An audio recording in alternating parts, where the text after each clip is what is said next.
First item on the agenda, approval of minutes, May 5th, 2026 meeting. I'll move that the minutes be approved as submitted. I would like to propose an amendment to the minutes just to reflect, I think it's understandable how it got written as it was, but there was actually no motion under the discussion of the discussion and possible action on solar. I would suggest that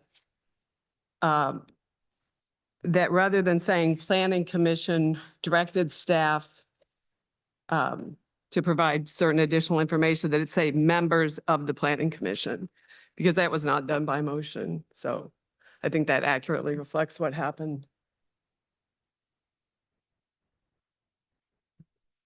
It's under item 3. It's the 5th paragraph under item 3, starting with Mr. Chrisman. The second sentence starts planning commission directed staff to research average acreage. Well, I'm not actually sure the rest of it is accurate either, but my concern just had to do with the fact that it was represented as an action of the planning commission. Well, it wasn't. So actually again, of I'm the planning proposing commission. that we say members of the planning commission.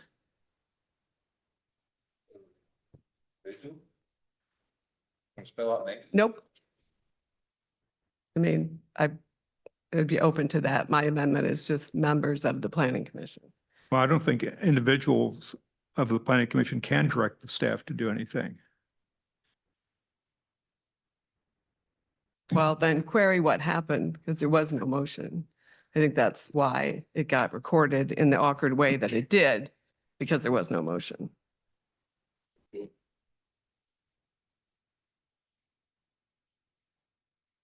Are you making a Maybe they motion could for the make a amendment? request. Are you making a motion for the amendment? Yes. Right. Yes. It was an amendment. Friendly amendment to the motion. She wants to amend the motion, approval of the acceptance with changing the wording to Members of the, just adding members of the, rather than. Members starting of with the- planning commission. If you Members want of to the planning change the commission. verb from directed to requested or something that doesn't suggest the same force of action. been properly moved in second to accept the minutes as we just stated, as amended. Amended first. Vote on the amendment first and then vote on the approval of the minutes. So we already had a motion to approve. We already had a motion to approve, but we was just changing the motion with that amendment. Well, we have to vote on the amendment first. Now, I, for example, don't agree with the amendment and I'm not going to vote for it. Okay, well, we're going to vote on the amendment to change it to the, what was it exactly again? Members of the planning commission, Members of the planning commission, directed staff. directed staff. And we had a second. All those in favor of the amendment of the motion, say aye. Aye. Opposed? Aye. Aye. Wade? Did you vote? I don't really understand what's going on. Commissioner Smith, staff was unable to track how the commission voted. Okay. All those in favor signify by raising your hand. All opposed?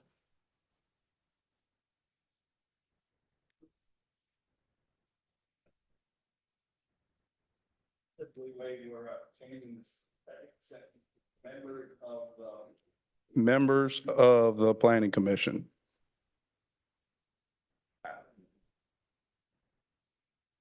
What our colleague is attempting to do here is to be more in keeping in the interest of transparency to the public here, that we follow the Robert's Rules of Order. If we're directing staff, we do it by a voted motion to do a specific task or request for information, which we did not during that session. We did a lot of discussion, made a lot of requests of staff, and our colleague here is just requesting that we be more accurate in reflecting the record of what occurred at that meeting by changing the words to members of the Planning Commission versus what the current reading implies that there was a board action, which there was not. Well, we've been doing it that way for the last 12 I years. I so understand that, If we sir, want to do it but different moving forward, that's something. think but to that- Go backwards and change it. well, I think there should be a discussion with amongst the planning commissioners about following proper Robert's Rules of Order procedures more closely so that the record accurately reflects for the benefit of the public and those that we serve on decisions that are made by this commission. Obviously, it's televised so that we want to make sure we have accurate records of what we've done. I am not interested in discussing really what happened in the past. However, I would like to discuss making sure that we are transparent on this board going forward on what this commission is doing. Thank you. You got that, Jay? I got it. Okay. So voting on the amendment again? We've already voted. We're waiting on Wade. Are you voting for the amendment or he votes to deny? Jay? Deny. Motion fails. Now, the other motion is to accept the minutes as is. Do we hear a second? Second it. He seconded. Properly moved and second to accept the minutes as is. All those in favor signify by saying aye. Aye. Opposed? No. Okay. Motion carries. Next item of business, requests for postponement. Is there any? Staff has not received any requests for postponement. Okay. At this time, we would like to skip on down and let's go to agenda item number 10, reports from legal counsel. Mr. Cochran?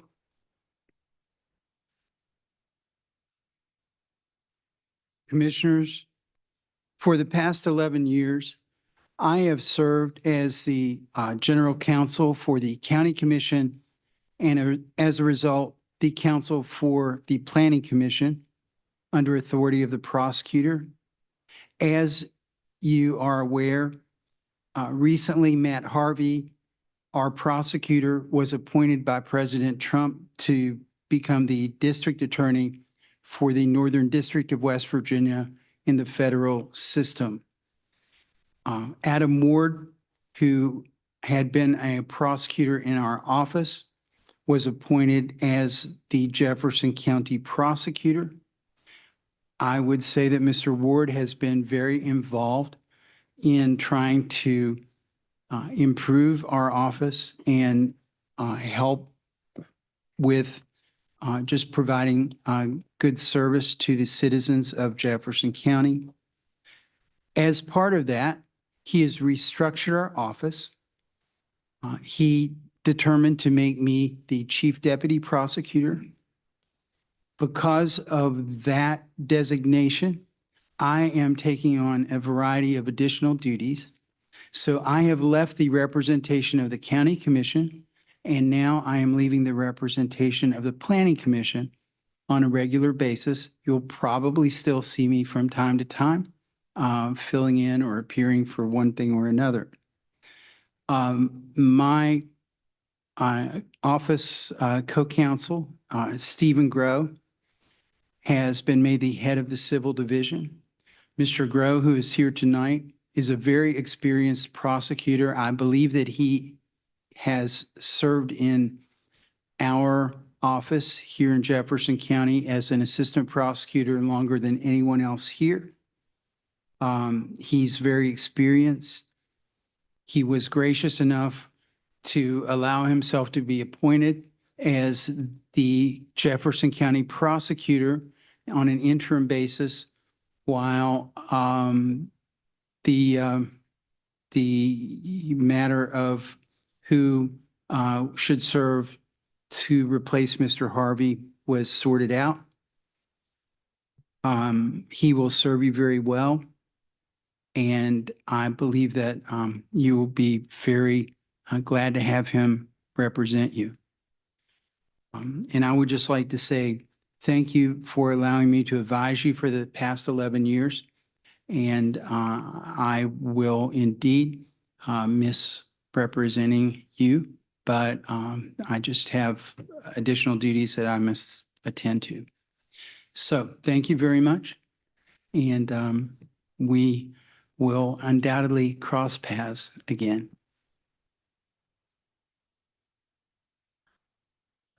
Thank you for your service. Yes, thank you. Thank you. Very well.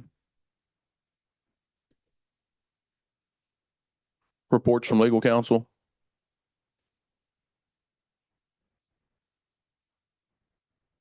Good evening. I have, at the request of Mr. Marshall on item 10A, he has asked me to forward a question to you all, and I don't want to, I think I would suggest we do it at the end of the meeting because it's not urgent, but it would probably take an executive session, and I don't want to make people wait for that. So if then chairman's discretion, I just suggest we wait till we've cleared out the other items. We'll come back to that. All right, let's go to agenda item number 3. It's a waiver from section 20.201.A.2 of the subdivision regulations to reduce the required access easement from 50 foot to 40 foot for the proposed 3-lot residential minor subdivision. Property owner Chris Torta, property location vacant 4.3 acre lot along Bowers Road, Carneysville, West Virginia. Parcel ID size is 4.3 acres, zoning district rural. Staff? Thank you. The request before you is essentially started as the applicant is looking to do a 2-lot minor subdivision. When the lot was originally created, it was with a 40-foot access easement, which met the subdivision regulations at the time when the lot itself was created. They're now looking to add an additional lot. So the request is to reduce it, in this case, to 40 foot. It has been properly noticed, and you have the zoning determination in there as well. The site is off of Bowers Road, and just if you're unfamiliar with the area, to the south of the property is where the Harvest Meadows major subdivision is coming in, just if you're trying to figure out where that is in the Kearneysville area. I'd leave the rest of the presentation or any additional explanation to the applicant. All right, is the applicant here? Believe the applicant was said they'd have a representative, but seeing none, I believe that is not the case. Policy has always been in the past. In fact, it's a written policy that if the applicant isn't here, are you the applicant? Or representative of, Yeah, I'm representing Mr. Sato. The real estate agent is out of town. Mr. Santo is out of the country, so he asked me just to set in for him. Well, state your name and turn your mic on, state your name. Associates. Yeah, turn your mic. Turn the mic on. Well, got to be smarter than the mic. Anyway, I'm here representing him as a favor. They want to reduce of the 50-foot easement to a 40 because that's the only way he can develop the lots is to have a 40-foot easement. That's all it is. All right. That's all I know. That's Okay. everybody's out of town but me. So All right. you have any more questions or anything that I can answer? I don't know what. I do. Okay. So I'll have a couple questions. One for is both for the applicant and staff. Obviously, this is a flag lot with a very narrow easement to access more than one property. Are there going to be any obstructions or anything that are going to prevent emergency vehicles with this narrowing of this easement? I would not say that there's anything specific to this parcel that is outside the ordinary for if the application or if the subject parcel actually had a 50-foot access easement. I wouldn't say it's any different than ones that did comply versus this one just being a 40 because this will not change the size of the driveway itself. Okay, and the driveway, do we know how big that minimum width of that driveway is going to be?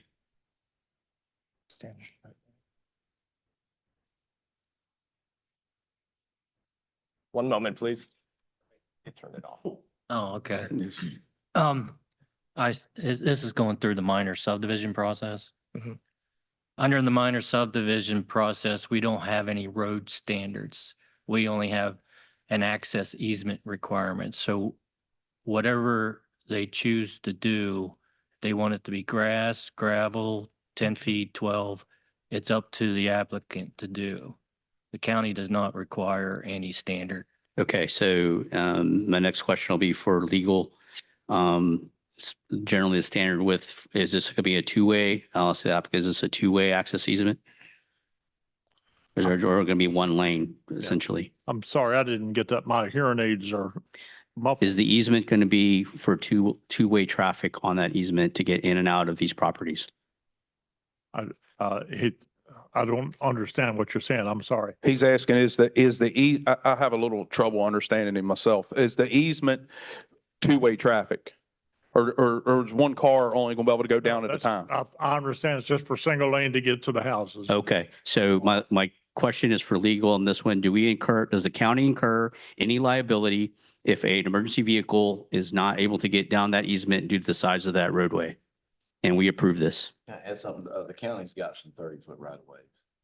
Commissioner, I'm not sure Turn if your your mic on. microphone is on. The county even has some right of ways that are only 30. Emergency vehicles are fine on that. That is Okay. correct, because the access easement itself, and I would note there are, I believe, 4 other lots using this particular access easement. It's only a waiver of the width of this exactly, but I believe the rest of the question should be over here. About the emergency. I don't perceive any issues like that. Fire trucks generally get where they have to get. And issue could be if it's a narrow driveway and there's something in the way, they drive through it. But I mean, unless the staff would see something technical about it, it looks like it's a flat lane. It's not, I don't see any reason they couldn't get back there. Thank you for your responses for everybody. Thank you. I have no further questions, Chairman. Like steak.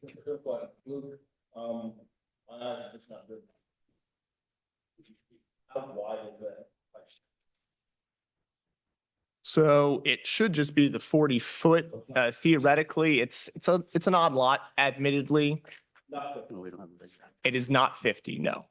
And it is not the only one that is accessing off of it. There are 2 other lots functionally, or 3, I should say. Commissioners, anything else?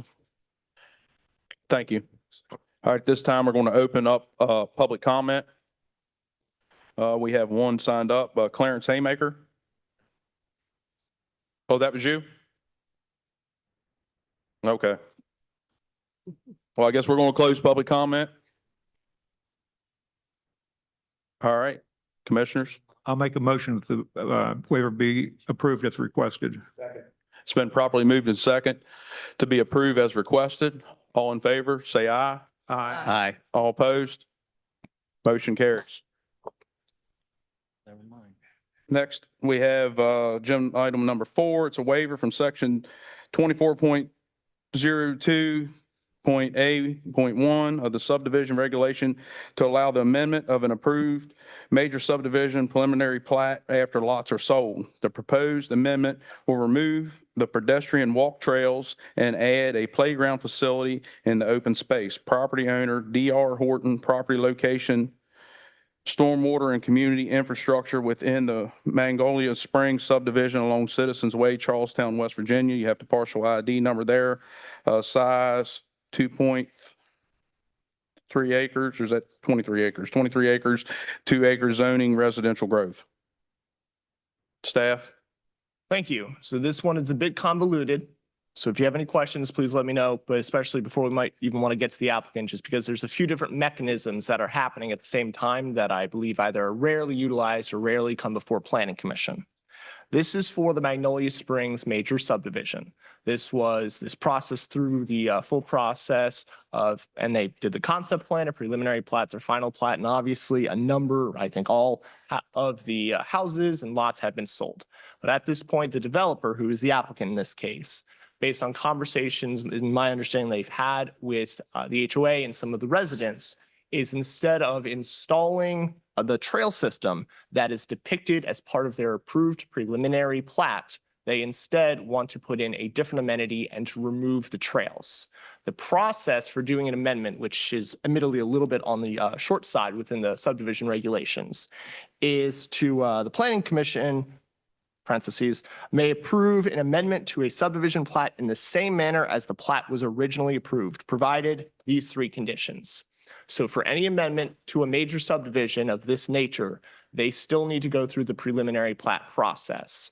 And that will, of course, include, and while they have a lot of these documents already assembled, permits are in place, et cetera, they still would need to have a public hearing to propose or have an amendment approved. However, one of those three criteria is all of the property that's affected by the amendment is under the ownership of the applicants. In this case, as a pedestrian walking trail system, in staff's beliefs does affect the residents, both current and future of the subdivision, this would need to be waived. So the waiver before you is to waive this criterion of 24.202A1 and allow them to proceed with a preliminary plat amendment. Are there any questions so far? All right. You have one additional sheet of paper that was on your packets when, or not part of your packets, but was on the table when you came up. We received one public comment regarding this after the normal schedule setup time. So it has been provided before you today. For any, staff does have recommendations, and we can either talk about that now or afterwards, but typically wait until after the applicant presents. That's fine. All right, is the applicant here?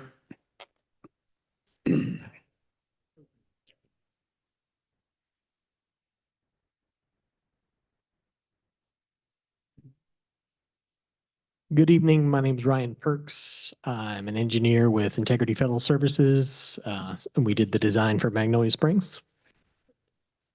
Good evening. Can you guys hear me? I'm Jeff Otenisek. I manage all of the entitlements and engineering for DR Horton. So thank you for having me tonight. So yes, Luke kind of presented in short what we're requesting here tonight. Based on discussions between DR Horton, the developer, and the HOA had some concerns with the installation of the trails, maintenance and usage for all of the residents. The HOA held a hearing and a vote and voted that in lieu of installing this walking trail, they preferred installation of a playground facility. So in response to the residents' wishes, we have presented this amended plan to trade out the walking trails for the playground facility. So that's what we're here to request from you tonight, to provide us approval of this waiver to proceed with the amendment. Commissioner, do you have any questions for him? Commissioner Louthan, could you make sure you turn on your mic, sir? Thank you. A little hard time hearing. I couldn't quite understand. Did you offer anything in place of the trail? Yes, a playground Okay, facility. that's what I thought. So the HOA, I'm getting old. they were offered to construct the trail or an amenity of equivalent value, and they voted and chose a playground facility instead of the trails.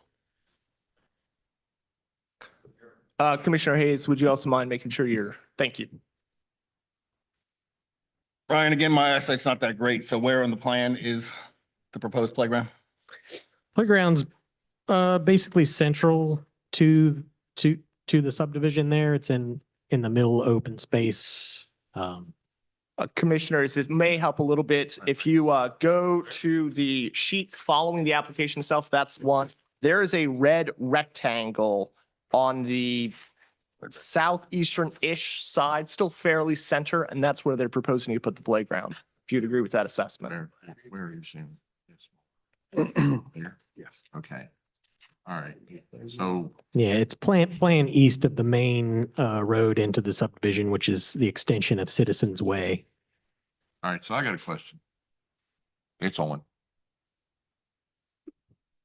So you're putting this playground and proximity to the rest of the residences throughout the subdivision. Is there going to be a parking area for that? So you're expecting somebody to walk from clear to the other side, walk with no trails all the way across there? There are There's gonna be a park- sidewalks throughout the subdivision. I So understand that, but I don't want to walk over there, but my kids want to play. So is there going to be a parking area there? Yeah, those are the wishes of the HOA. So it's all the members who voted on it and Okay. and requested it. So So- as my colleague made a comment a while ago, let's go back to this. So I live clear over here in this house, way up here in this corner. And my little Johnny wants to play on the subdivision playground today. But I don't want to drive or walk down there through all these maze of walkways, but I want to drive down there. So I drive down there and let's go back down there and we're back to public safety and road width. So we're going to line cars up and down this roadway over here and block the choke point for where the playground's at. See what I'm Sure. asking? Yeah, it make the sense? open spaces are, available for use of the community regardless of what amenities would be placed there or not. So, if kids were going to go there to play soccer, regardless of whether it's a playground, that's just a common occurrence for. I know open it's a common spaces in occurrence, but you're subdivisions. creating a choke point. So I'm asking, is there going to be a parking area there? There's no additional parking proposed. Well, I have a problem with that. You driven a fire truck? I don't drive a fire truck. No, sir.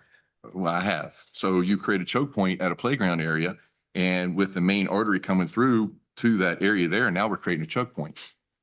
Because I live way up here in this corner and I don't want to walk through all this maze of sidewalks, but I want little Johnny to play on the playground today and my neighbors do too, and we don't carpool to the playground. So where are they going to park at? That means they're going to park on the road.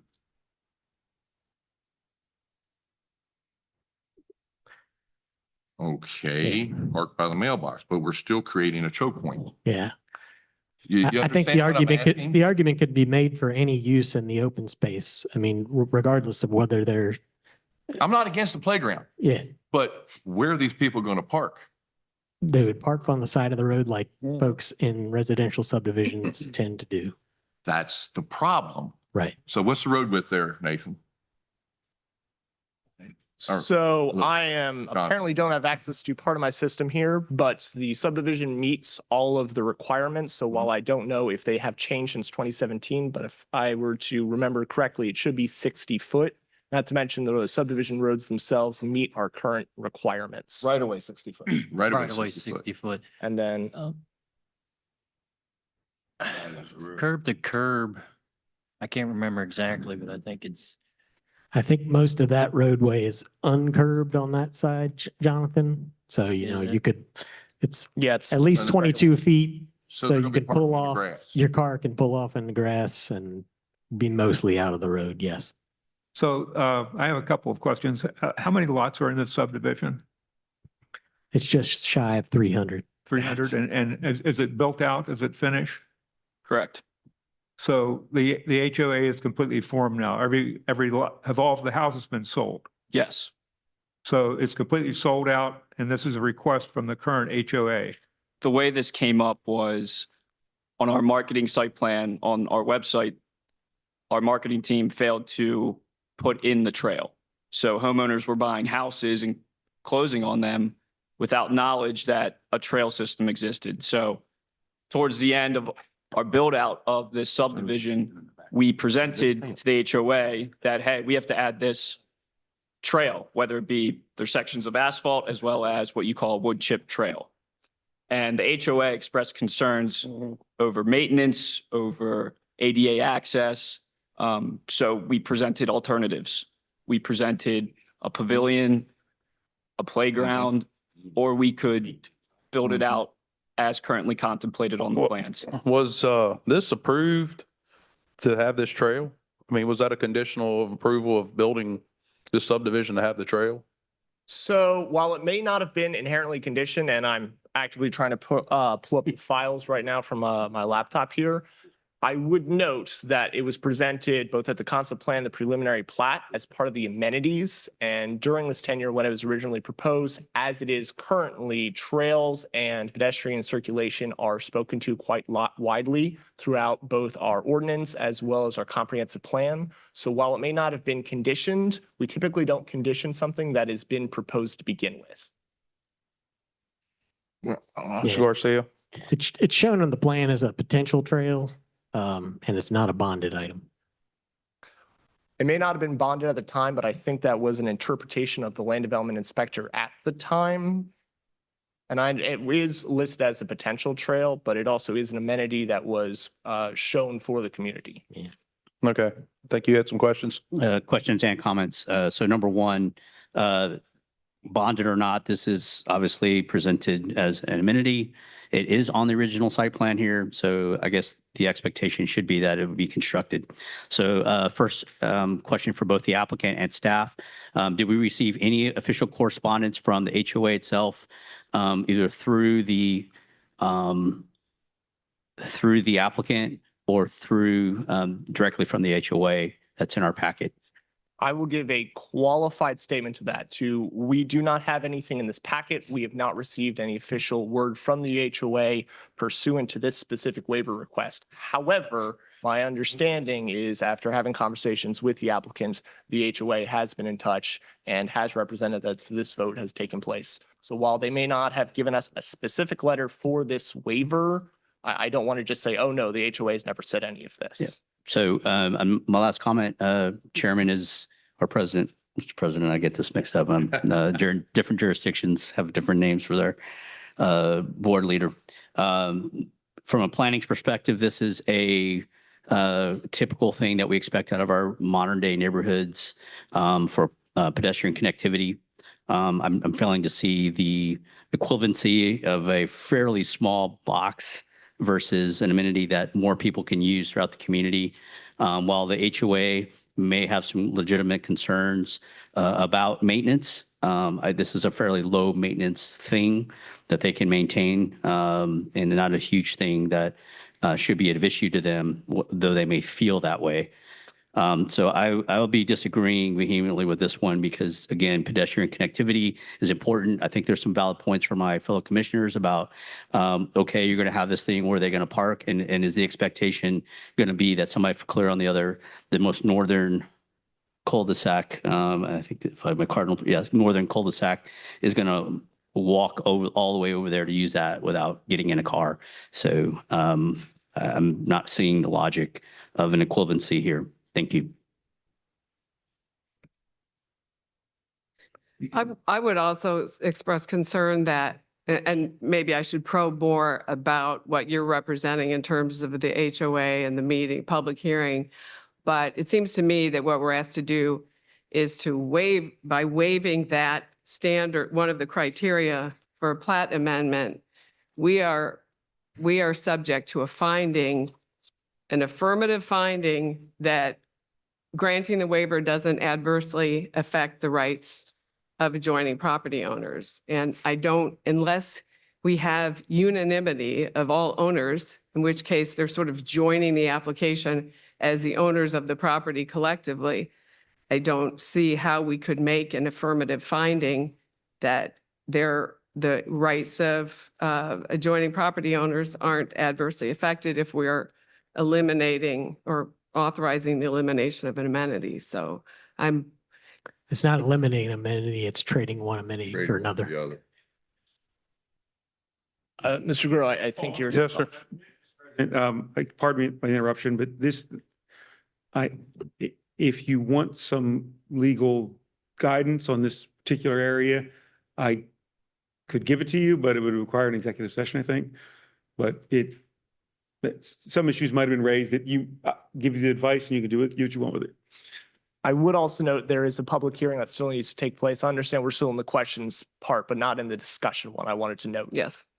I'd like to add that I brought with me the confirmation that a vote occurred by the HOA, as well as the proposal that was approved by the HOA. All right, is that it from the applicant? One more. Okay. Pretty simple question. Shifting gears a little bit, stormwater. Are you decreasing your impervious? It's a wood chip trail. So So, it's a wash, yeah. no pun intended. Is that it? Thank you. All right, this time, I want to open up public comment. We have one signed up. Y'all can sit down now.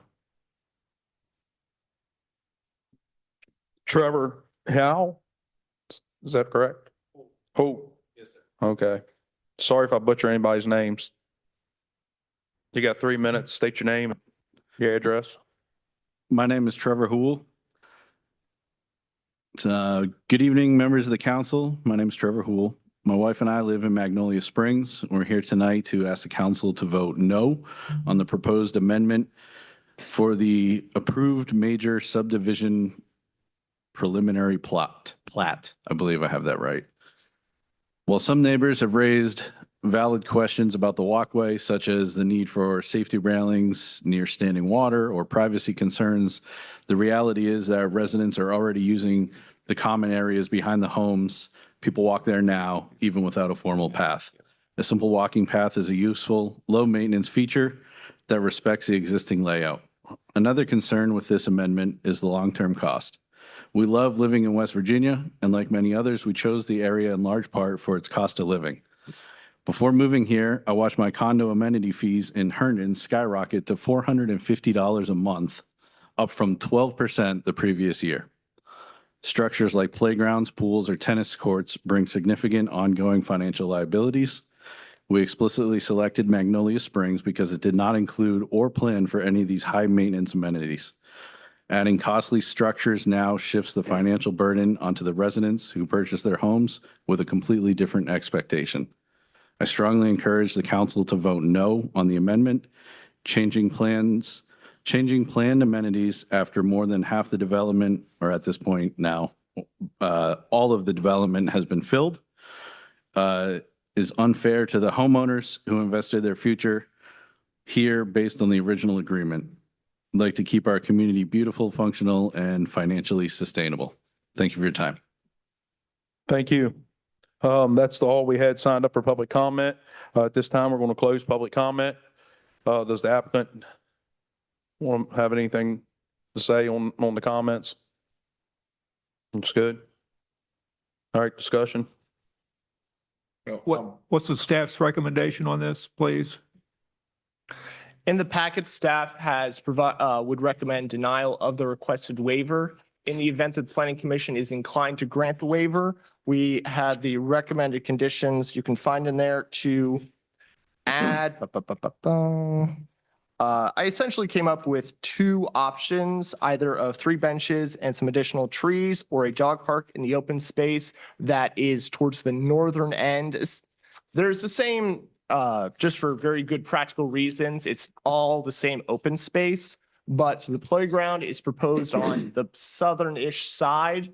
And by utilizing some additional active recreation areas on the northern-ish side would mitigate some of the potentials of granting this waiver, but staff's recommendation is to deny the waiver.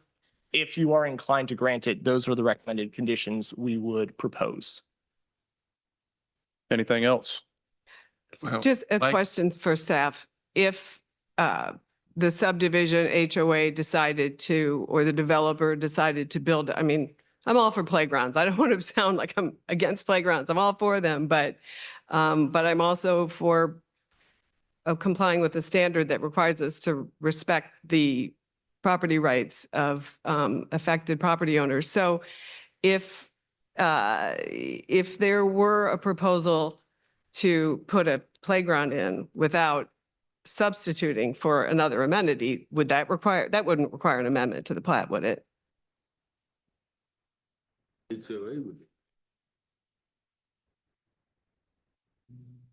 Whenever you change a approved preliminary plat, we have a process called red line revision, and they would show it on a red line revision. And then if it at the final plat, if it affects the final plat, then we have to redo the final plat as well. The distinction here as to why this isn't pursuing as a red line revision is, as lots have been sold, we did discuss this option with the applicant as well, but because of the implications that would have for the residents of the community, I think it was outside the scope of a red line revision. It was due to the timing, as red line revisions typically come up, and it's stated in the subdivision regulations to be based on field conditions. And there can be some, I believe, other cases in that, but just as the subdivision has been built out and this particular criterion would influence all of the lots within the subdivision itself. That's why it was proposed as the best way to move forward with this would be to do a waiver and then a full amendment for the addition of a playground. So hypothetically, 20 years down the line, if an HOA would, I don't believe that something specifically come up. I might be outside the scope of red line revision, but I'm not prepared to give a full answer outside of what Mr. Saunders has already indicated. I would want to put some additional time and consideration into that, as this was a little bit of this was a substitution as the applicant proposed, not just a simple addition. Well, it sounds like to me they tried to move the bull that was going the alleyway and turn him around and anything happening. They should have done this before the subdivision was done and allocated more space. So you're going to put 4 or 5 swings down here, clear down to this end of the subdivision, and you've got a choke point that's there for fire and emergency services to get in and out of there. You've not taken care of what you said you were going to do from the beginning. You should have done better planning at the beginning. And for that, Mr. President, I make a motion to deny this. I'll second that. It's been properly moved and seconded to deny. Any discussion? Yes, I'll, just for the record, regarding waiver requirements, granting the waiver will be consistent with all the following criteria. It says all. Criteria 1 is not met. One of those criteria is greater open space and parkland consistent with county parks plan. This does not do that. That reverses that amenity. And criteria 4, the waiver is granted will result in a project of better quality or character. It does not. That is my comments, Mr. President. Thank you. Any other discussion? If not, we'll proceed to vote. All in favor of denial, say aye. Aye. Opposed, like sign. Motion carries. Agenda item number 5, it's a waiver from section 20.203A-2 of the subdivision regulations to waive the requirement of a concept plan for proposed 12,000 square foot single story open shooting range structure over an existing gravel area. The applicant will be processing a site plan to address relevant site development standards. Property owner, SPARC, property location 770 Hardesty Road, Summit Point, West Virginia. You have the parcel ID, 61 acres, zoning district rural. Staff? Thank you. So the applicant is currently operating a shooting range over existing gravel. So what their proposal here is to add this addition of that single-story open shooting range structure to basically provide cover for any of the users of the existing shooting range. The waiver request itself is just due to the size of the structure as well as how the concept plan is defined. Is due to the size of it, a concept plan would be required. Their request before you today is to just waive the requirements for a concept plan and acknowledge they will still be going through the site plan process, just doing it administratively. It's a little bit odd, I would note. So on your packet, you do show this. It is, to my knowledge, one of the only, if not the only property that is part of the Spark project that is not zoned general commercial. It is zoned rural. That does not impact the need for the concept plan in just this case, just to let you know why it is. It is part of the Spark project and development at large. It is just this odd shape, as it were, that is zoned rural. Are there any questions for staff at this time? If not, I would hand it off to the applicant. Any questions for staff? All right, the applicant here.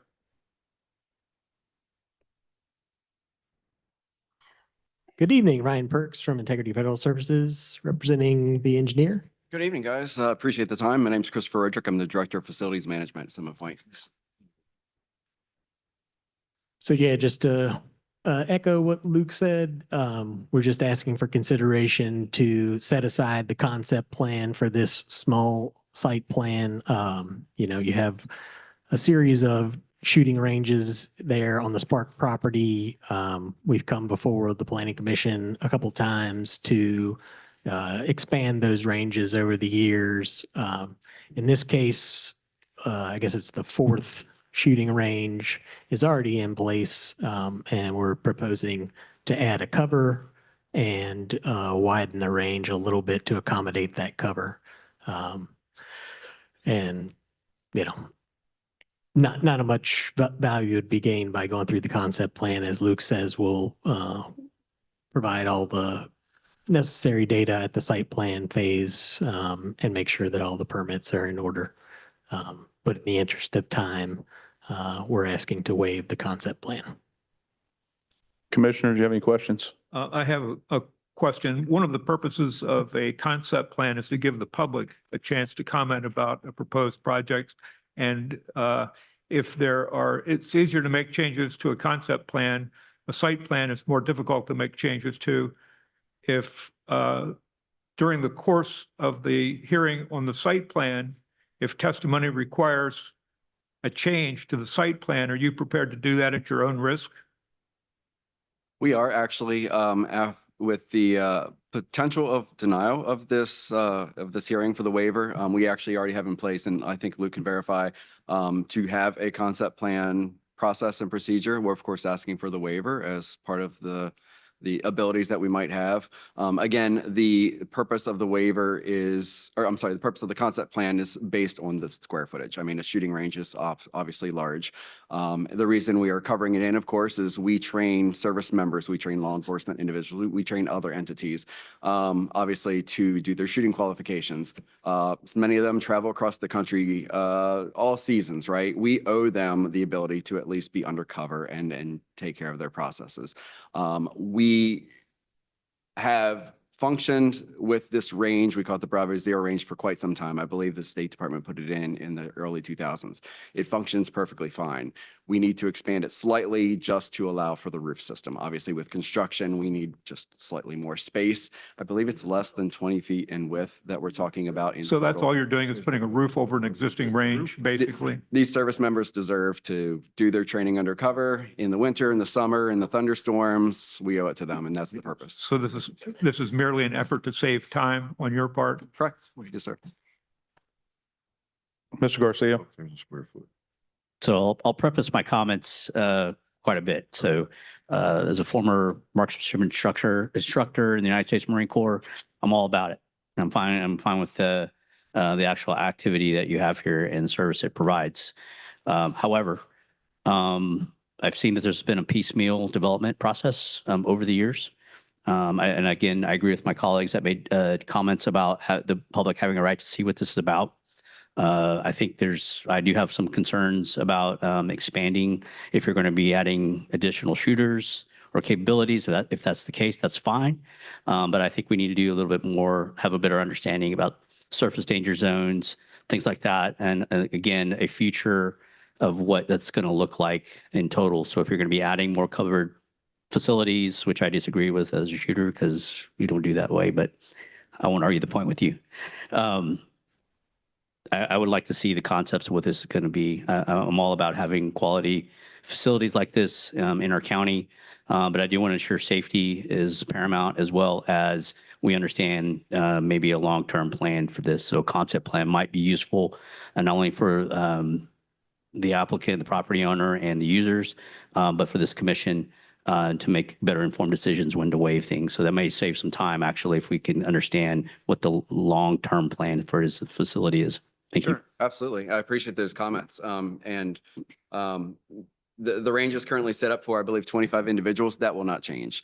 Expanding the width of the range will only improve the safety, visibility. Obviously, trainers need to have all eyes on all individuals that are shooting, of course.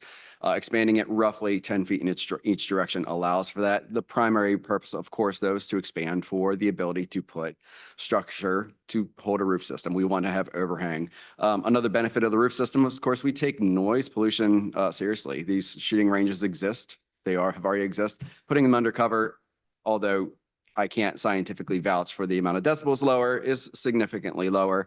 And again, the waiver for the minor concept plan is the fact that we are not actually changing the range. We're not changing the functionality of what is happening there. We are making a better situation for the people that we believe we owe it to. Commissioners, you got any other questions? To be clear, and I think this is for you, Luke, this is not a waiver for any of the requirements. It's only a timeline waiver. I would put a little bit more nuance to that. So it is a waiver of part of the process based on the proposed structure size. They would typically be pursuing a concept plan followed by the full site plan. So while it is not waiving any of those requirements, it is technically waiving part of the process. Same thing I just said. You dumbed it down for me. Yeah, thank you. How much time are we talking about for that process? So the reality is part of it just depends when they submit due to the notice requirements and staff review to deem a concept plan sufficient then complete. That can be that should be an extra 45 days based on timing, a month and a half to timeline to your question. But the reason I stress the difference on process versus timeline, as one of the points raised earlier by Commissioner Smith, Shep. Oh my gosh. Excuse me. I'm getting a little tongue tied here. Commissioner Shep raised the point that a concept plan can allow the planning commission to give direction in putting together that site plan. So the process distinction here, while it sounds mostly like a timeline facet, it does come down to the degree to which the planning commission can comment on it. If this waiver is not granted and a concept plan is pursued, you will see this application again.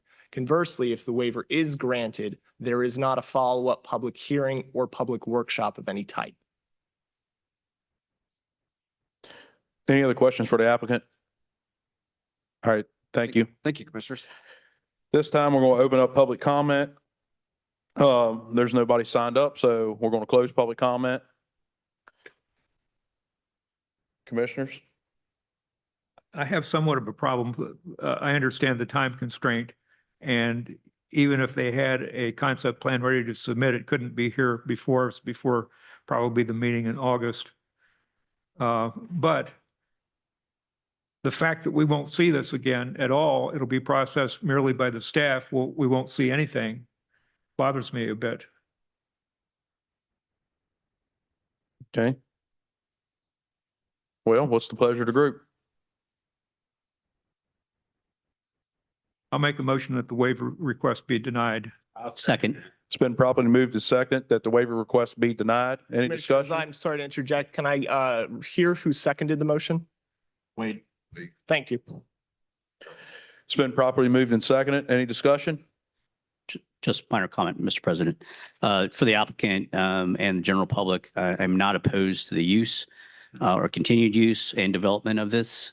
However, I do believe that the public needs to be aware of this use and the future plans. I think that'd be very helpful for this commission and for the public to know what this applicant's doing with their property.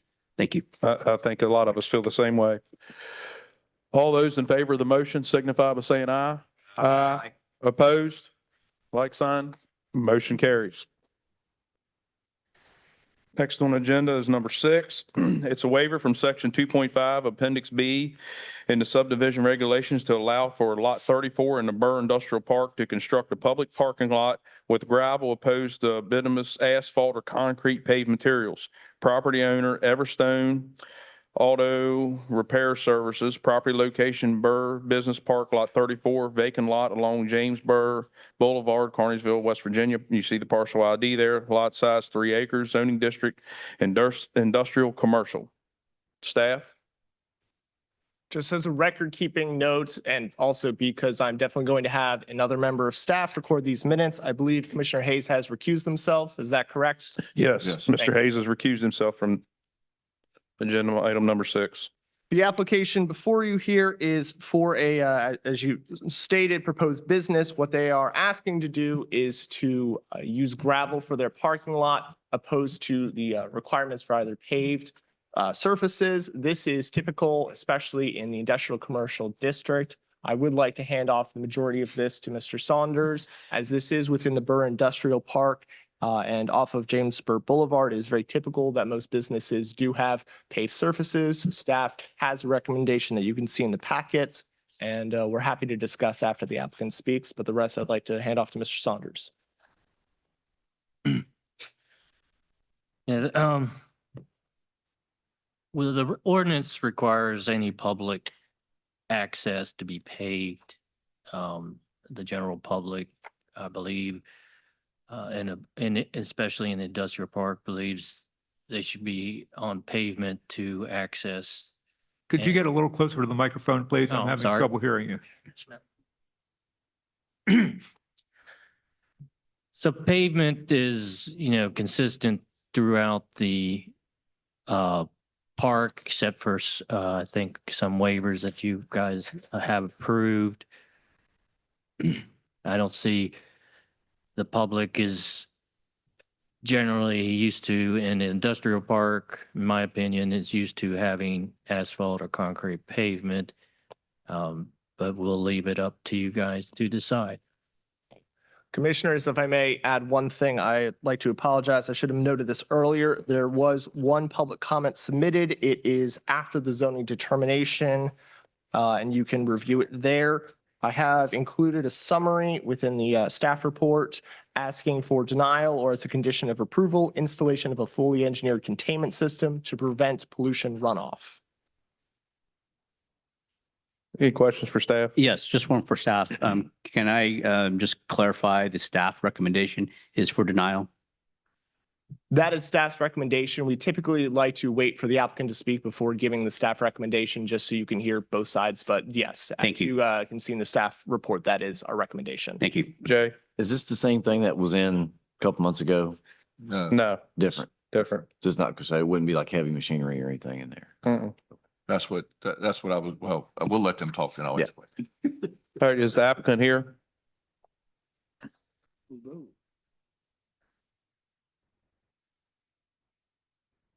Good evening. I'm Kimberly Petrucci with Greenway Engineering. The owner is proposing a 7,200 square foot automotive repair and service center. His intent is to pave, if you look at the layout that's in your packet, he does intend to pave the access drive, the employee parking, customer parking, and ADA parking. He is just requesting to have a gravel surface along the outside to allow storage for those vehicles that are waiting to be serviced or repaired. Commissioners, do you have any questions? Okay, so that explains a little better. So everything off the This- access road around the building, everything where customers will be parking regularly, this will just be a storage area for vehicles to be parked, waiting to be worked on. Correct. Okay, that makes it a little clearer. Mr. Garcia?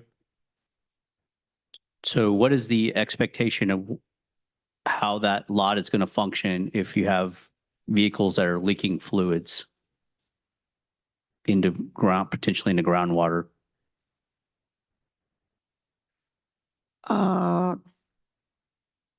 Are you talking about on the gravel side? The Correct. If they're being This- stored there awaiting repair and they're leaking POLs, petroleum, oils and lubricants, Well, I'm Can I- hoping. how's that going to be Can I managed? intervene one real quick? According to their application, they want to construct a public parking lot with gravel opposed to, except for the handicap parking. Is that not what you want? No, the sketch, the layout that we provided had a shaded area where the Yeah. access drive and all the customer parking was going to be paved. That's this page Okay. here. correct? Yes. So Yes, if the public is paved, they're meeting the regulations, but their application said they were going to do public with gravel. So that's why we're confused a little bit. Does that change your recommendation? Actually, they don't need a waiver. Yeah. A waiver is not needed if they're going to pave the public access, all public areas. And I believe that's what she said. It's just yes. the storage area can be gravel. It Right. doesn't have to be We paved. just had this, as Jay said, just a month ago. Same thing. So, yeah. So we don't need to take action on this. No, if That you is want to true. withdraw your, May I make a comment just for the record? I'm the property owner. I own Everstone Auto Repair Services. I actually very much so believe in protecting our groundwater. I'm a resident. I drink it too. My business is going to be located there. My employees and my customers are going to be drinking the same water, I would assume, at that location. One drop of oil pollutes 1 million drops of water. I tell that to a lot of customers when they come in seeking repairs on their vehicle. A lot of vehicles are leaking. Vehicles absolutely require repair, and it's not uncommon for them to be leaking and that be a reason for them to come in for service. I adamantly want to properly fix these cars and stop them from leaking their fluids everywhere in this county, not just my parking lot. So I would just like to say that I would be doing a much better job of keeping us safe repairing these cars than any risk that we would pose by being in operation. Any vehicles that would be brought in, we do have the proper resources to contain any spills. Anything that would be brought in that may be leaking would immediately be brought in indoors to where there's no risk of fluids leaking out into any groundwater. We properly dispose of with all requirements for any automotive repair facility. There's no risk of contamination. That is all. Now, a question I have for you. So the customer comes in, it's all paved, you got the handicap. Who parks the car in the gravel area? So I guess that really depends. Well, the customer is going to be welcome to park in the obvious marked locations. It should be very obvious where the customer should park, in the pavement, the lines, where the entryway door is. Once that vehicle is checked in for service, the customer approaches me with their issue.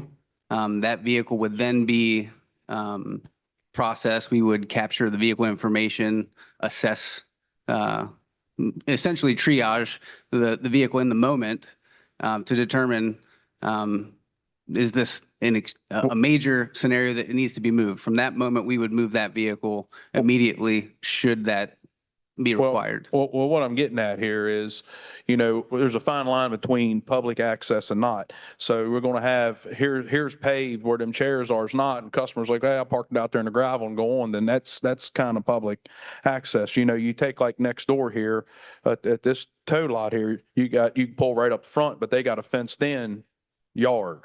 You see what I'm getting at here? We need to be careful on what we're doing in this situation, because open up another can of worms. Because I do know there's a couple other automotive shops and they're all blacktop. I would also like to point out that there would be someone directly across the street from me that has an impound lot and it's not paved. If anything's going to be leaking fluids, it's going to be wrecked automobiles. I believe what he's asking you is, after you do your evaluation, will your employee take the car and park it in the gravel? Not always, no. There's If- no need to move a vehicle if it doesn't need to be moved. It's a risk assessment scenario. If a vehicle is brought in in a moment and a customer says, hey, I need help, my car is leaking fluids, the car is going to be immediately moved. Well, if you can make that a standard where your employee parks in the gravel, then we can keep it gravel. But if you're going to have public parking in the gravel, then we would need this waiver. I understand. We will not have any public parking. Customers will not be invited to park in the gravel. So do you want to withdraw your waiver then? It sounds like that's the best thing for me to do. You're meaning the regulations, so it's not required. Thank you so much. Thank you. Merely just wanted to say that I want to be a good neighbor and do good things and treat people fair and right, okay? Thank you. Thank you. Thank you. All right, on to number 7. Somebody track Daniel. It's a waiver from 20.203B of the subdivision regulations to waive the requirements of a site plan for the Phase 1 proposed expansion of the snow tubing operation. Phase 1 of proposed consists of the installation of 2 additional snow tubing runs, which would necessitate additional parking. Property owner Harper's Ferry holding property location, 2 vacant lots located off Allstotts Hill, Rearville Road, Harper's Ferry, West Virginia. There's a parcel ID size 9 acres. and size 25 acre zoning district light industrial commercial. Staff? Thank you. So the requested waiver here is to waive the requirements for a site plan. And the project in question is, of course, all adjacent to the River Riders developments. They are proposing in several phases, and the first one here, and the subject of this waiver is to put in 2 additional snow tubing runs on the property. This will require a few different things, of which the applicant discusses in their application, including the relocation of, I want to say it's pronounced Reveille Road, as well as the required NPDES permit due to the size of the proposed snow tubing runs. To follow, there will be additional phases which will have structures. So the request itself is for this phase of development to not have to process a site plan. As there are no structures, this would be an administrative function. And I would note that staff has some recommended conditions if inclined to agree, but we should wait on that until after the applicant gets to present. If there are no other if there are any questions for staff this time, I'm happy to answer, but on that, I would hand it off to the applicant. Applicant? Thank you, Mr. President, members of the Planning Commission, staff, and council. I'm Paul Rocco. I'm a local land use consultant. To my right is Matt Knott, who's here representing Harper's Ferry Holdings and Allstot's Holding LLC. It's the corporations that do river riders and snow riders, I believe you're calling this the winter operation, and that whole operation with the tourist trade down in the corner.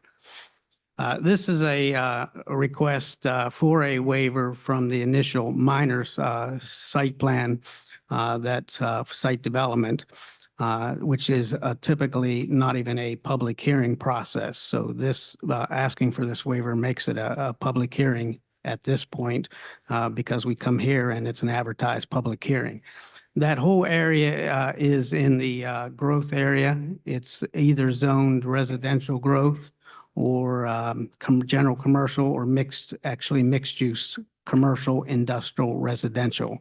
It's next to the quarry that has the operation of the aqua park within the quarry and the brand new bungee operating into the quarry that was all approved through the county.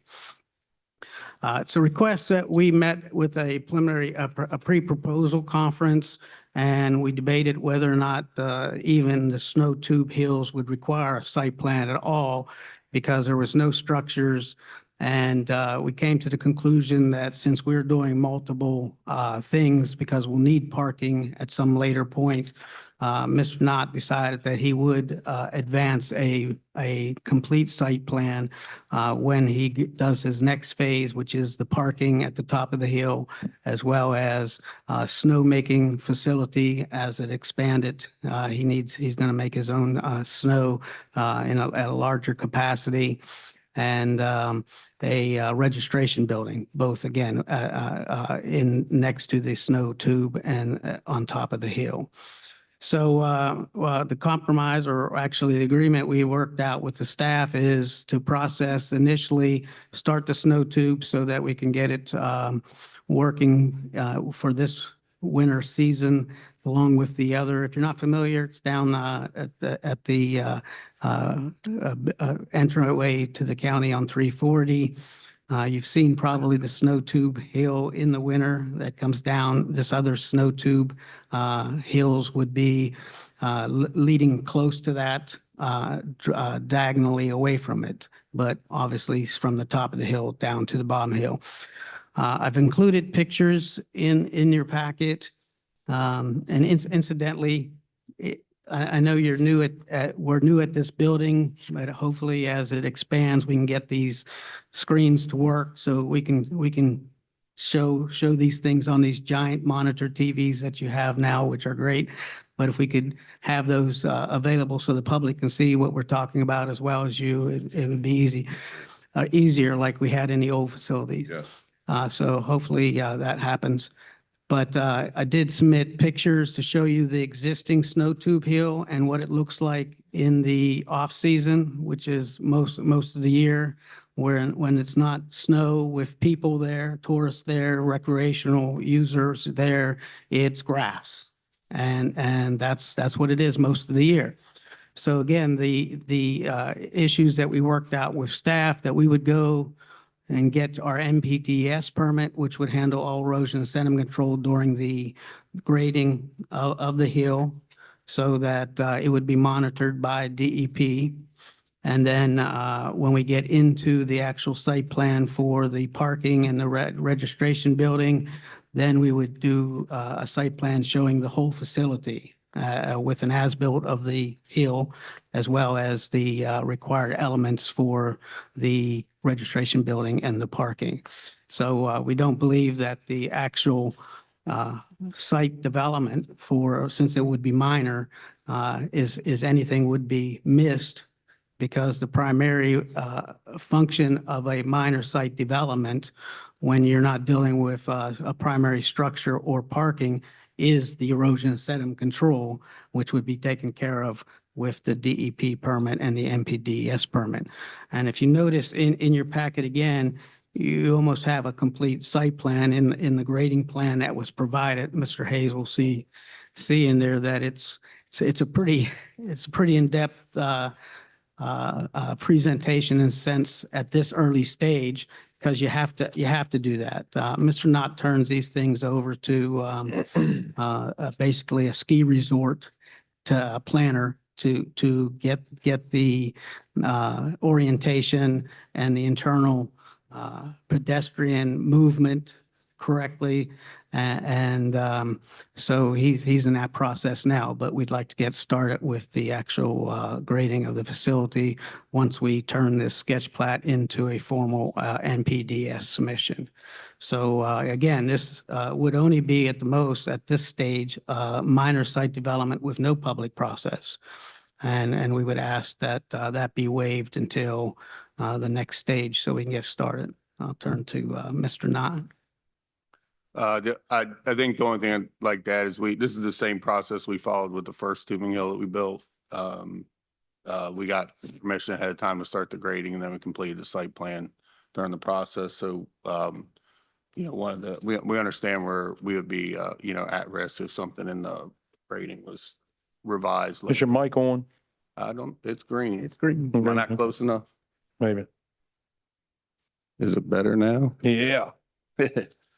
Like I said, we fully intend to comply with all the regulations. We just like to get started on the grading so we can try to get done before the season so we can use it for snow tubing this winter.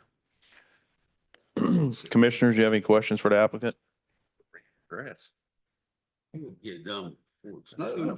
Well, you got questions for him? Settle down over there then. All right, take a seat. Thank you. Thank you. This time we'll open up public comment. First one, when we'll state your name, come up and state your name and your address. Scott Faulkner. Yes, my name is Scott Faulkner. I live on Bolivar Heights, and I'm also the president of Friends of Harpers Ferry National Historical Park. The first thing is you have material that is not made public. Right now, when you look at what was in the material that was online, there's only 3 pages, 1 of 2, 1 of 2, 2 of 2, 2 of 3. So the applicant has provided you material that has not been given to the public. So that's something we would want to raise an objection on. The second is, you have mentioned before that something that is as complex as this, as environmentally impactful as this, as actually visually impactful as this, deserves a full hearing of a concept plan or the full design plan, not to waiver and provide just one thing without the whole context. I mean, this is phase 1. What's phase 2? What's phase 3? What does the whole thing look like? That really should be a collaborative process, not only with the residents of the area, but the national park itself. I mean, 500,000 people visit that national park. This is visually part of the vistas of Schoolhouse Ridge. Now, in terms of what the staff has put forward or what the applicants put forward, the first one is that a waiver is for something under 3,000 square feet. Well, if you've looked at at basically snow riders, these snow tubes are 3, 4, even 5 feet wide.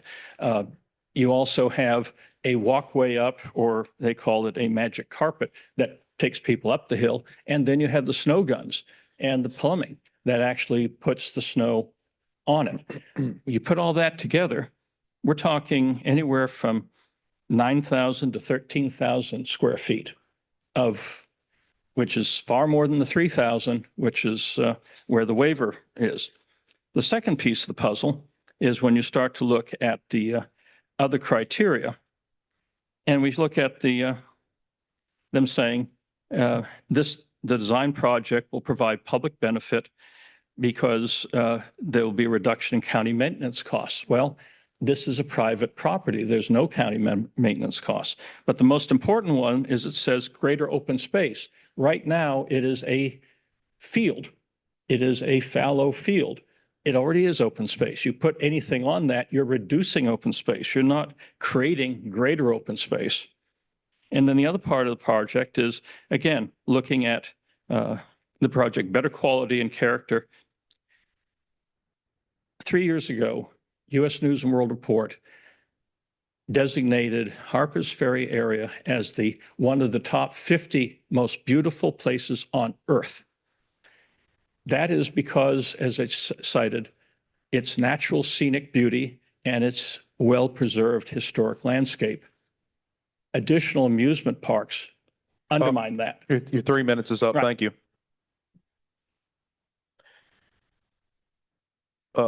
Tanya Gossett.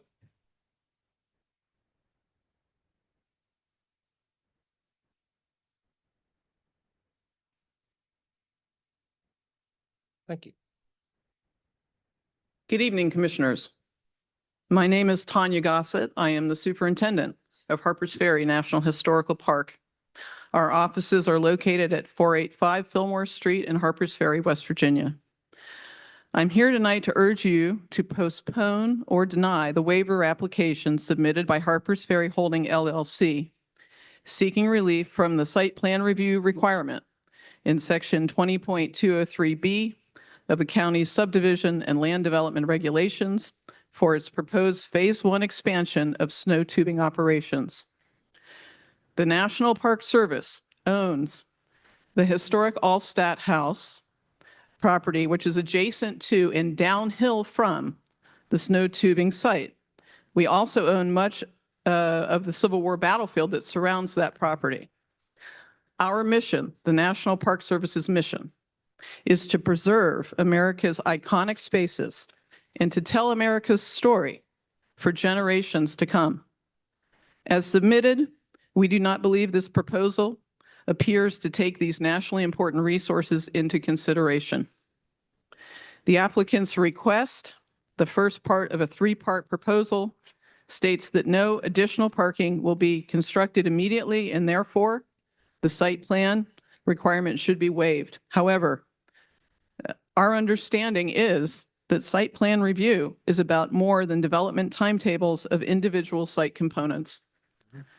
Our understanding is that site plan review ensures that potential impacts to historic resources, stormwater, vegetation, traffic, and neighboring properties are all considered and evaluated based on a comprehensive understanding of the project. The National Park Service would like the opportunity to discuss the full development proposal with the applicant and the county in order to ensure that nationally significant resources and values on public lands are adequately and appropriately considered in accordance with the county's own land development regulations, especially those at section 24.300. I therefore, and again, respectfully ask the Planning Commission to postpone or deny the waiver request to allow time for those conversations and for a full site plan review that includes public engagement. Thank you for your time and for your consideration. Thank you. That's all for the public comment. Let's close public comment. Applicant, you want to come back and answer some of the public's comments? Yes, sir. Thank you. This area went through a complete concept plan for the entire area for this entire property by River Riders and Harper's Holdings Company. So that is on record. It actually shows some of these buildings that will be built in phase 3 on this in this area in one location. Now, one of those buildings may be moved, but that's an idea that will come after the final study is done by the company that Mr. Knott has hired. So the staff has determined that this is all a minor site development. It does not come back before you. As a matter of fact, without this waiver, it wouldn't be in front of you as a public comment period at all. In your packet, the zoning administrator has ruled, as you now deem necessary for all your applications, that is appropriate use for the property. The staff has deemed that it's a minor site development that doesn't have to do a concept plan for this stage. So the only thing that would not be done is a site development plan that would show what's on that sketch plat that we provided already to staff and to DEP for NPDES. So there wouldn't be a concept plan. There wouldn't be any site development that would come back to you. When you get into phase 2 and 3, that's a decision that will be made at the staff level of whether or not that it even rises to a concept plan. But all minor site developments in Jefferson County are any commercial buildings under 250,000 square feet. Your major site developments don't kick in until after 250,000 square feet. This is not over 250,000 square feet. The property itself is 8.9 acres for the first square and 25 acres for the area that it goes into, but a total area of actual runs probably in the neighborhood of 9 acres, counting it all together. But grass 3/4 of the year and snow 1/4 of the year. And when you do get into the situation where parking, that's going to come back before the staff at phase 2. And it'll be on top of the hill. But at the concept plan that was done for this entire area, again, paid for by Mr. Knott, none of these issues were raised at the actual public hearing on the concept plan. The first phase, the first hill and the first snow tube hill that was processed 2 years ago now, right? 4 years ago. That went through a process and there was no comment at that time for the first snow tube hill. This is the one that actually is further away from the first snow tube hill. This has become the recreational tourism center of Jefferson County, besides of what the county Jefferson Parks and Recreation is doing at Sam Michaels and Height Park and their new campground down on Bloomery Road.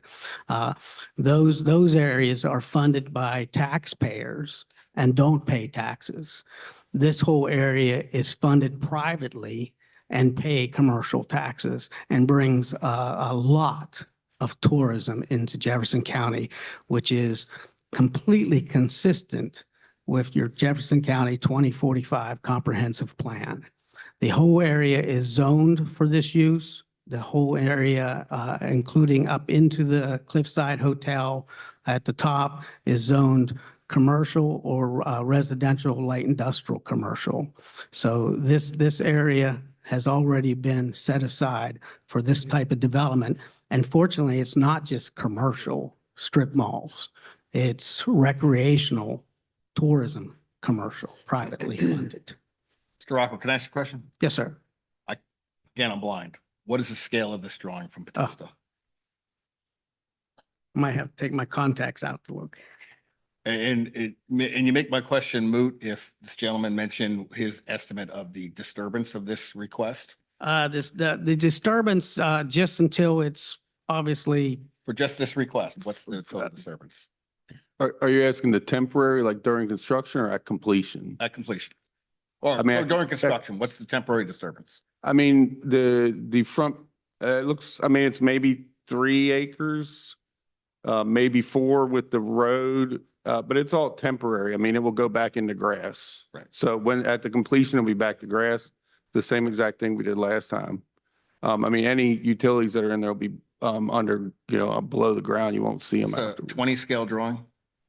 yeah, that's, I can't see. Can't see it. Actually, they're Sorry, small. We- my age says. We need magnifying I glasses have a up here. request that we get blown up drawings. Commissioners? I have a question for the staff. Is Mr. Rocco accurate that they're operating under an approved concept plan that's already been approved?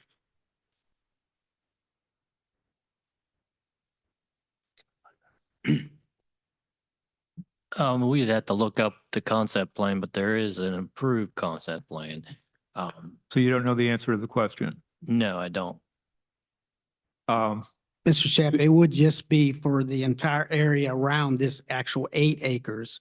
But for now, there's no structures proposed on the 8 acres.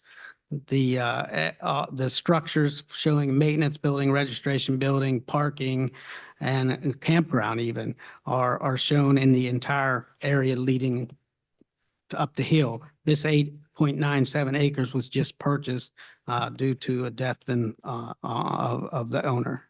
Okay, my second question for the staff, and all the other waiver requests this evening so far, you've either recommended approval or denial. And in this instance, you haven't done either.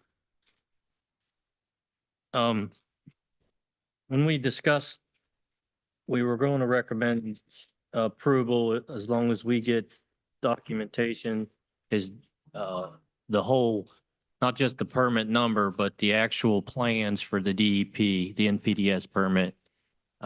Again, if we did go to the site plan stage, stormwater management only is required if you're proposing impervious surfaces. So there wouldn't be any too much stormwater management. Right, but the E&S is required. E&S would be required in the site plan, yeah. I would note part of the difference is that it does not explicitly in the packet say that staff recommends approval is as the applicant proffered the recommended conditions of approval within their application, as we did speak to the applicant prior to this waiver being submitted. And that's the distinction there as to why it wasn't necessarily as starkly approval or not. As these conditional approvals have been brought up, we would recommend approval of the waiver with those stated conditions. And the NPDES permit is because of the area of disturbance, which would be. Well, it's a state requirement. Greater, let me finish my. Oh, my apologies. Greater than 5,000 square feet. Because on my back of the napkin estimate, it's 8,000 square feet. If I can answer that, Mr. Hayes, you don't get into a level of disturbance for MPDS until it's an acre or more. Mr. Saunders can answer that. Correct. But we're going to submit it regardless if it's an acre. It just makes sense to submit it to MPDS, and we have absolutely no problem submitting those plans with staff. It's an interesting thing because stormwater management is not a problem because it's grass or snow, and the snow melting will be into areas so that it gets recycled back up. So you're using the water to make the snow again. So it's capturing any of the runoff, melting runoff in the warmer weather in the winter. Mr. Garcia? So let me just clarify, this subject parcel of land is not a part of any other concept plan that this commission has seen. Is that correct, my understanding? The northeastern section is, but the actual 8 acres below that, it shares in between the two So parcels. I'm going to need to clarify it again. Is this subject property a part of any other concept plan that the county has seen before? Part of it. but not all of it. Correct. Thank you. Commissioners, anything else? I move approve the waiver as written. I'll second. Been properly moved and seconded to approve the waiver as written. Any discussion? Staff would actually ask to clarify to approve the waiver as written or with the conditions that the applicant Well, brought forward. they've proffered them, so that's assumed. Any discussion? Wade? Okay. Mr. Garcia? Yes. There have been a number of our federal partners that are here that have registered concerns about what we're doing as far as this decision making. This again falls under the realm of some of the piecemeal development that is available through process, but not necessarily the best interest of planning practice, nor with some of the other effects of this development. I am not against the development or the use. However, this lack of information on what the ultimate condition would be is somewhat problematic to me. Again, looking at the waiver requirements of all the following criteria, criteria 1 doesn't look to me that it's being met here, so I will not be supporting this. Thank you. Any more discussion? If not, we'll proceed to vote. All in favor of the motion, signify by saying aye. Aye. Opposed? No. Like sign, motion carries. Thank you. Thank you. Next up's number 8. It's a concept plan for Rose Hill Farm Agriculture Special Event Facility. The proposal consists of utilizing a restored 60 by 40, 2,400 square foot barn plus outdoor space for tents to host various events. The applicant intends on hosting an average of 6 weddings per year with a maximum attendance of 200 guests, up to 4 educational and business workshops, weekly yoga classes in the summer, and up to 2 wellness retreats per year to offer opportunities for community enrichment and local engagement. Estimated 5 to 30 people, less than 15 cars. The applicant intends on utilizing grass parking and temporary signage during the event only. Property owner Michelle D. and Albert S. Suttis, applicant Rose Hill Farm, property location 284 Edgewood School Road, Shenandoah Junction, West Virginia. There's a parcel ID, lot size 8.43 acres, zoning district rural. Staff? Thank you. So not to reiterate all the summary of the various activities taking place, this agricultural special event facility has a number as previously indicated. Due to the size of the parcel, it is required to process a concept plan, which it is here tonight. So for this use, I had a few things I want to note in particular.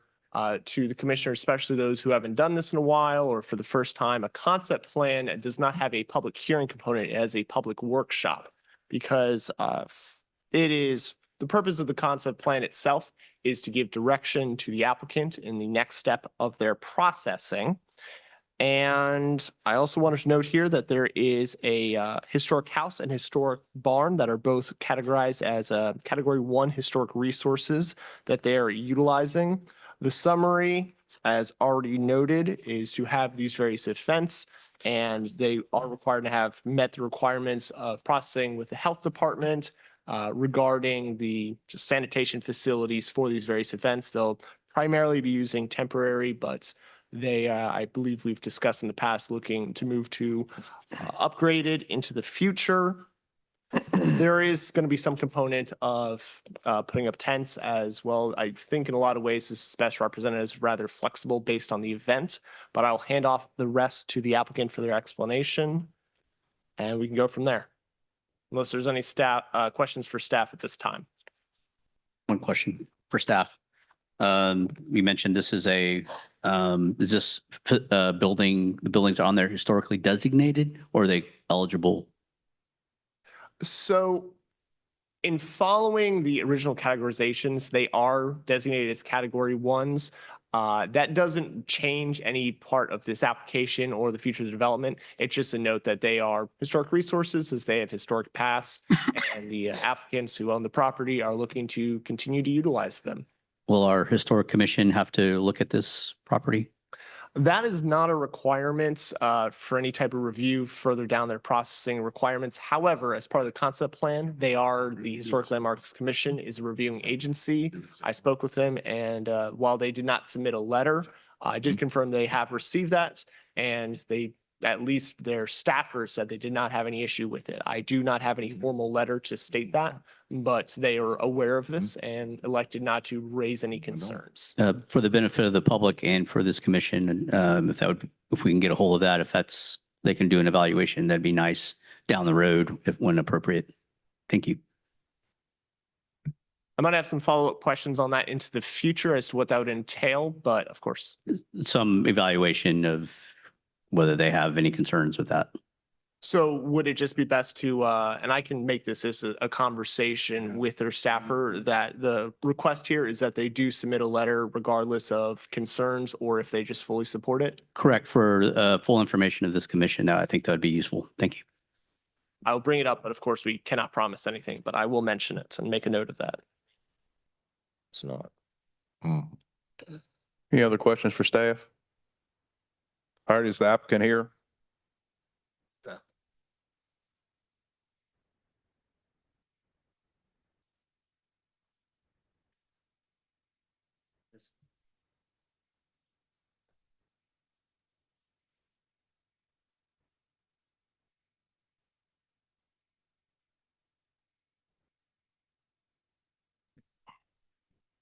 Good evening, Mr. President, members of the commission.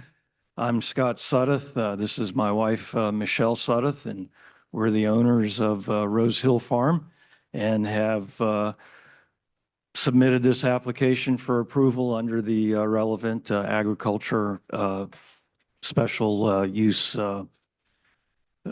ordinance. We'd be happy to answer any questions. I think as outlined, the plans are for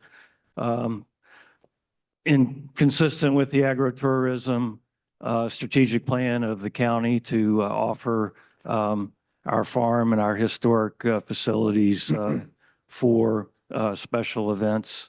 I might add in the question one commissioner had, I believe we had the Jefferson Historical Society has actually approached us about hosting their annual fundraising event at the farm in August.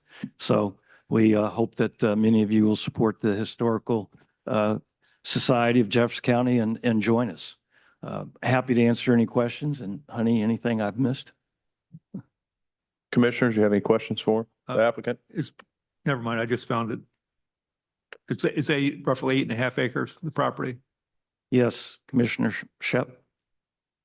Your parking area, grass? Yes, grass parking, approximately 2.5, 3 acres. So ultimately, the only proposed improvement would be the tent pad? Yes. As needed and as required for the event. So it wouldn't be a pad? It's not a concrete pad or something? No. No. Okay, so you wouldn't have an improvement? Mr. Garcia? One other question, looking at this diagram on your plat, it looks like there's an existing road. These lines indicate that there's going to be some improvement to that internally to get to your parking area? It's an existing driveway and an existing gravel pathway to the back fields. Will there be any additional improvement to that? No. Okay, thank you. Commissioners, any other questions for the applicant? I have a question for the staff. Will this project require a site plan going forward? Staff was actually just going to mention that, so I'm glad you brought it up.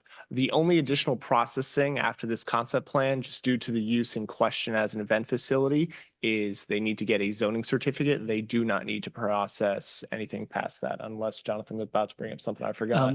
The reason is agritourism, the state code has changed and made them exempt from our ordinances. So explain to me again what the planning commission's role is in tonight. Of course. So as part of the zoning ordinance for this specific use, due to the acreage, if it's over 20 acres, we would not be having this meeting. But as the parcel in question is under 20 acres, a concept plan is required.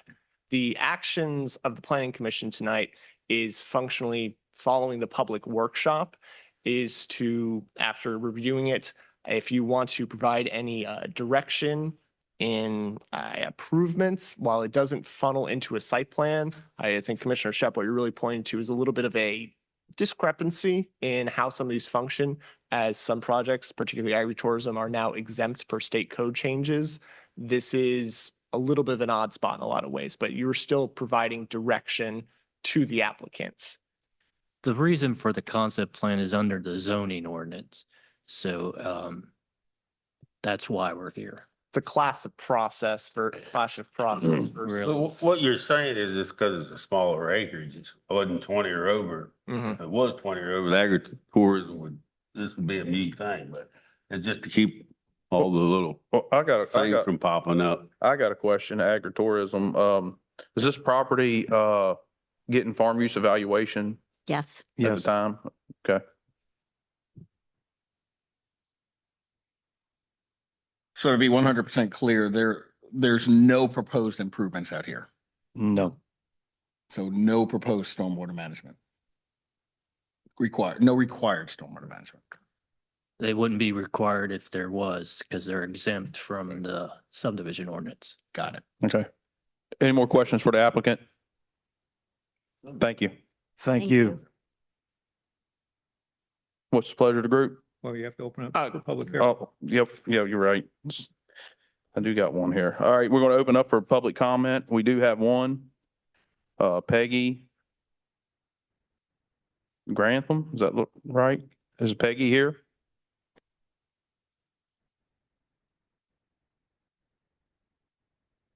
Speak now, forever hold your peace. Did someone there sign up to? Someone speak? sign up for this? Peggy? I know. 220, it says 226 something Charlestown. Okay. All right, well, we don't have no public comment, so we're going to close public comment. I move we recommend to the applicant to move this forward. I second. It's been properly moved and seconded to move forward. Any discussion? All in favor, say aye. Aye. Opposed, like sign. Motion carries.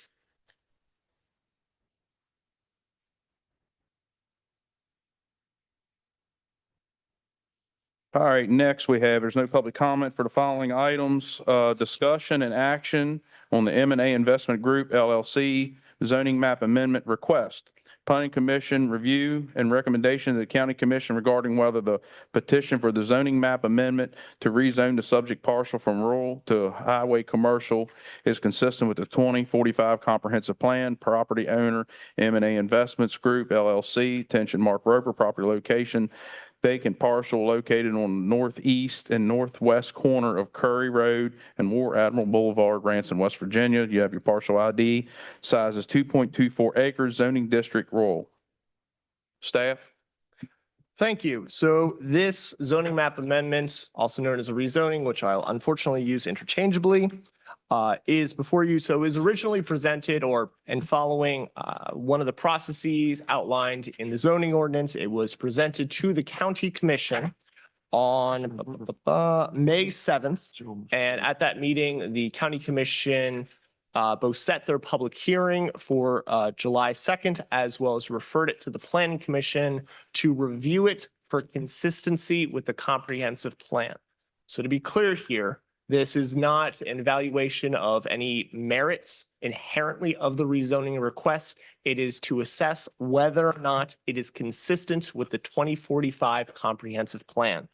To it, staff has included a number of sheets within the application that refers to various parts of the comprehensive plan, as well as a description of the requested highway commercial zoning district pulled from the zoning ordinance itself, just to give an idea both of the definition, as well as the uses outlined in Appendix C, as well as several of the requirements that the applicant would have to meet in the future following Appendix B. That is, of course, an oversimplification depending on the projects, but there you go, broad strokes of what the zoning district it is. It is always very important to note that it is an assessment of the parcel and not per project. And I always bring that up. The applicant has not discussed any project with me, but because again, it is just a rezoning of the parcel itself. So in this, staff, and you can find this on page 3 of 4, evaluates 3 things when making a recommendation about the consistency with the comprehensive plan. So the first off, we start off with the future land use guide. It is designated something a little bit odd, as it is shown as future urban area. Essentially, this means it is within either the Charlestown or in this case, the Ranson urban growth boundary. And as that is primarily seen as an annexation tool, the county in passing the comprehensive plan goes, okay, we're not entirely sure what they're going to be rezoning it to, but we see it as an area functionally as a preferred growth area that is conducive to higher intensity development. Long story short, the expectation is that rezonings will occur to a higher intensity in this area. The second thing we look at is, I kind of touched on that already, as it's a little bit odd to be both. It is within an urban growth boundary, which is treated as preferred growth and is shown as future urban. I have an excerpt of that within your packet here. And finally, the request is for the highway commercial zoning district. It's not a terribly well-used district, but that is in large part just due to where it's actually most conducive. The parcel in question is both bisected by War Admiral Boulevard as well as being adjacent to Route 9. So it is seen as, you know, very important to have, say, higher intensity commercial developments in that area. I think that hits all the important stuff I have here. I did include a note that there are no known historical sites, floodplains, or conservation easements located on the site. And again, following the applicant presentation, there is not a public hearing for this. The public hearing is going to be on July 2nd before the county commission. Staff will present the recommendation you make this evening, and the applicant will present there as well. Are there any questions for staff at this time? And if not, I'd hand it off to the applicant. All right, applicant, come forward.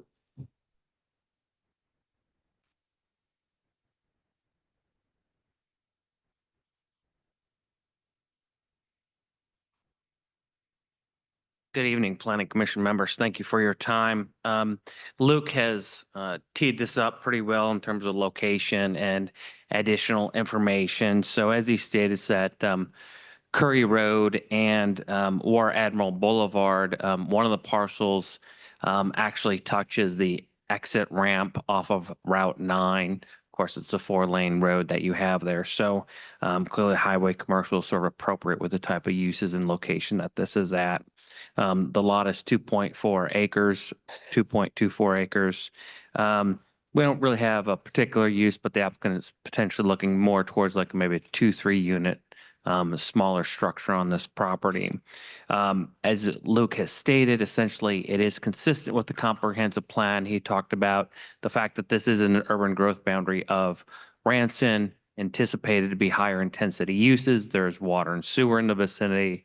So it lends itself to an urban level activity, which is really what the comprehensive plan talks about with future urban area in greater detail. But at the end of the day, you know, quoting from the comp plan, it's areas suitable for higher intensity development, which just fits within. You know, we're in compliance with the comp plan. Certainly, but also historically, this area has changed extensively for those who've been around here for some number of years. You know, before there was a 4-lane road, there was just a 2-lane road of what is now Route 115, but it used to be Route 9. So it was a 2-lane road. This property was some distance off that road. There was limited water and sewer at the time that this was originally zoned in 1988. Of course, now we have a 4-lane road. We have an exit ramp there adjacent to this property. So also the characteristics have changed substantially since the time of zoning. So just to summarize, you know, it's in a future urban growth area by the comp plan. It's off a 4-lane major road. The water and sewer is available here. And there's clearly changes since the time of the original zoning. So that really kind of concludes what we have to say. And as staff has said, this is consistent with your comprehensive plan. We're available for any questions you may have of us. Commissioners, do you have any questions for the applicant? Thank you. I'll make a motion that we find that that the rezoning request is consistent with the comprehensive plan. Seconded. It's been properly moved in second that we find that it is within the comprehensive plan. All in favor? Aye. All opposed? Like sign. Motion carries. Thank you all. Thank you all. Agenda item number 10, reports from legal counsel. I'm going to make a motion that we go into executive session. Second. Been properly moved and seconded to go into executive session. All in favor? Aye. Aye. Opposed? Motion carries. We're now in executive session. Commissioners, did I get, who made the motion? President. Okay. Thank you. Nope.